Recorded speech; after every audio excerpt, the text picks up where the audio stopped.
Welcome to the Defense and Aerospace Report. I'm Vago Muradian here at the Gaylord National Harbor Convention Center outside Washington, D.C., where we're covering the Air Force Association's Air, Space, and Cyber Conference and Trade Show. Our coverage here is sponsored by L3 Technologies and Leonardo DRS, and we're positively honored to have with us retired United States Air Force General Tony McPeak, who was the 14th Chief of Staff of the United States Air Force, and the man who most put his largest mark on the Air Force in certainly the post-Cold War era. Sir, we're honored to have you.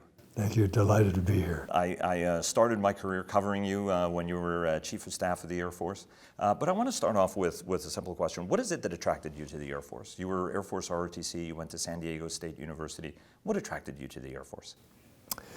In those years, they paid $1 a day to be a cadet. So every 3 months, I got a check for $90. And the only thing faster than the speed of light in the universe was how quickly I cashed that check. You know, I was a scholarship boy, and I waited tables and washed dishes for my board and room in one of the fraternity houses. But having my tuition and books bought for me and getting room and board left me with no pocket money. So joining the ROTC made me $1 a day.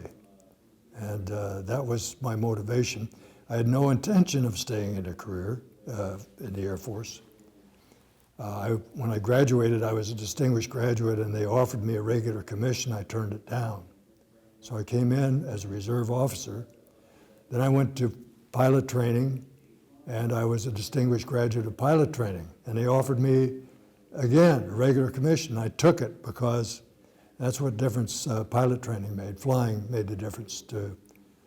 And every time that I got ready to get out, I thought about, well, how can I replace what I'm doing here, flying fighter aircraft? And so I stayed on basically as a fighter pilot, and the Air Force was nice to me. They let me do it for 10 or 12 years, and then I transitioned more to commander or senior staff jobs, but I continued to fly right up till the end. As chief, I flew the F-15, single seat, till I came back to the office one day and they said, hey, there's a regulation that says you can't fly single seat airplanes. So I rescinded that regulation, and we went on with flying. So you entered the Air Force in 1957. Yeah. And you started, what was your first airplane, the F-104 or F-100? Well, no, I went to combat crew training in the F-100, okay, and then was posted to an F-104 squadron. Gotcha. So I had to check out. My first squadron was an F-104 squadron, and I was in that for less than 2 years and went overseas back into the F-100 business, so I had to go back to the F-100. Then they sent me back to the United States as an F-104 instructor with the Luftwaffe, so I had to go back into the F-104. I joined the Thunderbirds and had to go back in the F-100. So I was back and forth between the F-100 and the F-104 several times. And which one of the two airplanes did you like better, the 100 or the 104? Well, the 104 was really a very nice airplane. It was small, comfortable. You put it on, kind of like the F-16. It's like wearing a glove. You feel small in the airplane. And of course, it was the first Mach 2 fighter. My first sortie in the F-104, I went, Mach 2, and it was easy. The F-100 was the first supersonic airplane in level flight, but it wasn't easy to get that thing supersonic. You had to sit there for a while in afterburner. So, but I ended up flying a combat tour in F-100s and almost 200 official air shows, 199 official air shows in the F-100. So at the end of the day, I was pretty comfortable in the F-100 also. So what was the F-100 like as a Thunderbird? Because you were a prominent member of the team, you became lead solo eventually.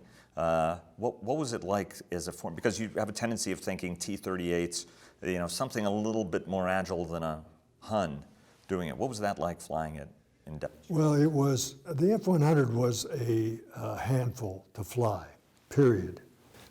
It was not particularly stable. I mean, the F-100A was pretty stable, but we didn't buy the A.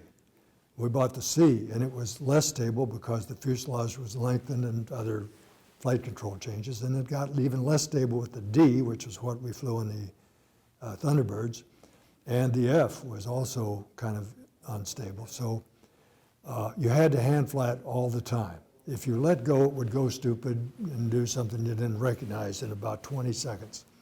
Had no autopilot, so I remember we came back from Paris, flew the Paris Air Show in '67, and flew back to do the Air Force Academy graduation that year. It was like a 14-hour flight and 7 air refuelings, and flying it every second of that 14 hours because you couldn't just turn an autopilot switch on and let it take care of itself.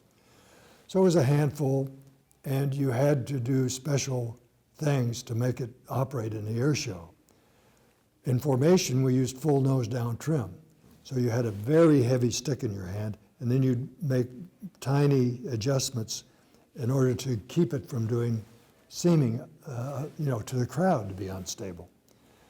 In inverted flight, we did all our inverted maneuvers in idle power because it had no inverted flight capability. It had a small tank, hold about 1.5 gallons of fuel, that when you went inverted, that was for transitory negative Gs, not to do level inverted flight. So we had to fly all of our inverted maneuvers in idle, and you therefore decelerated through that maneuver, and you were doing constant pitch changes.